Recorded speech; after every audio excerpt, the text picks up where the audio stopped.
What's going on, guys? Eternal Wind back with another Ghost of Tsushima video, and today I'm going to cover how to get perfect rolls, or like a perfect setup on a said piece of gear. This is something that I've been asked a lot over the past few months, and while I have made community posts and commented on whatever video it was where somebody reached out about this, I felt like it was finally time to kind of cover this in a video. So that's what we're going to do today. So to get a perfect piece of gear, how I like to do it is I like to start, and we're going to start with this smoke bomb right here. I like to start with at least one perfect stat with a perk at the bottom that I would like to aim for. Now, this isn't 100% necessary now that we have curse tokens.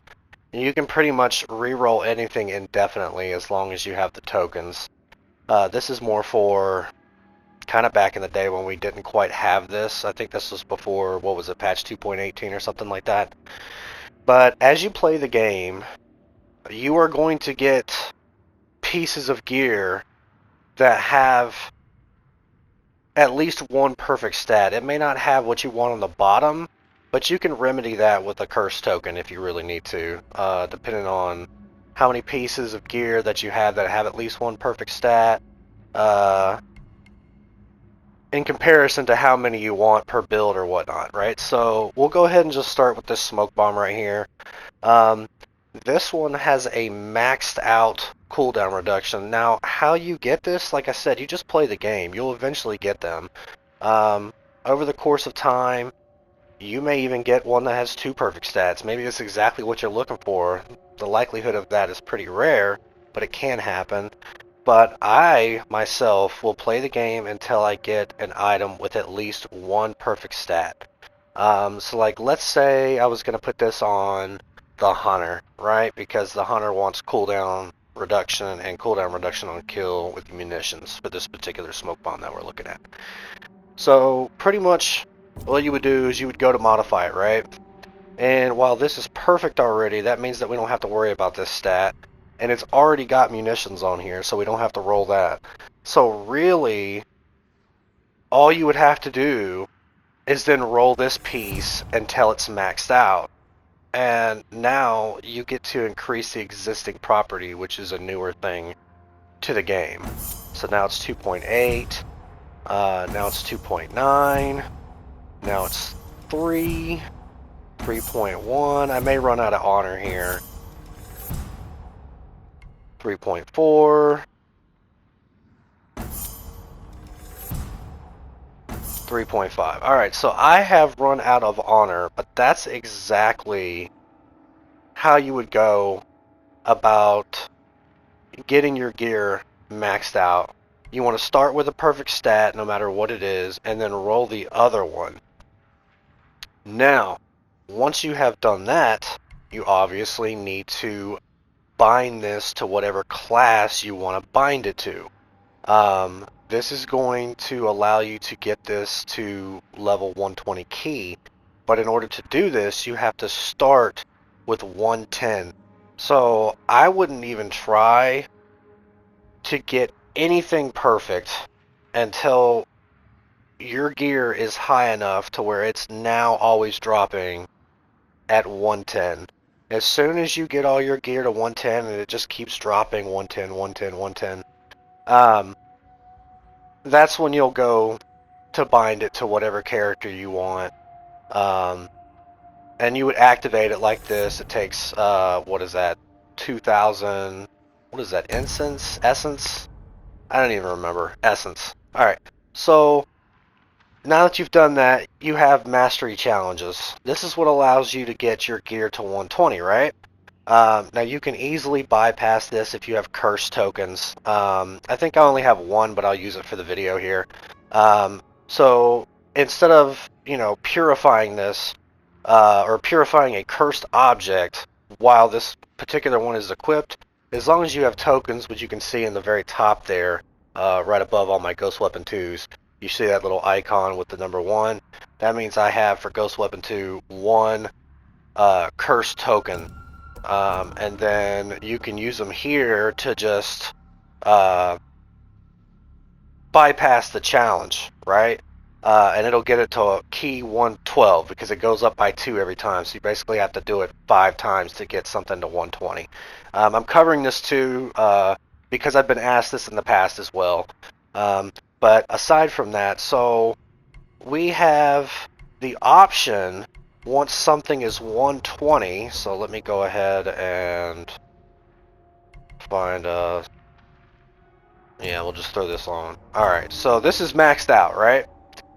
This is what I can normally re-roll. But if I didn't want lucky, or I didn't want cooldown reduction on kill for whatever reason, you can use those tokens to re-roll something on a piece of gear that you've already started to re-roll. If you can see here for this one, it says stealth attack damage with the little circle with 2 arrows, however you want to describe that image.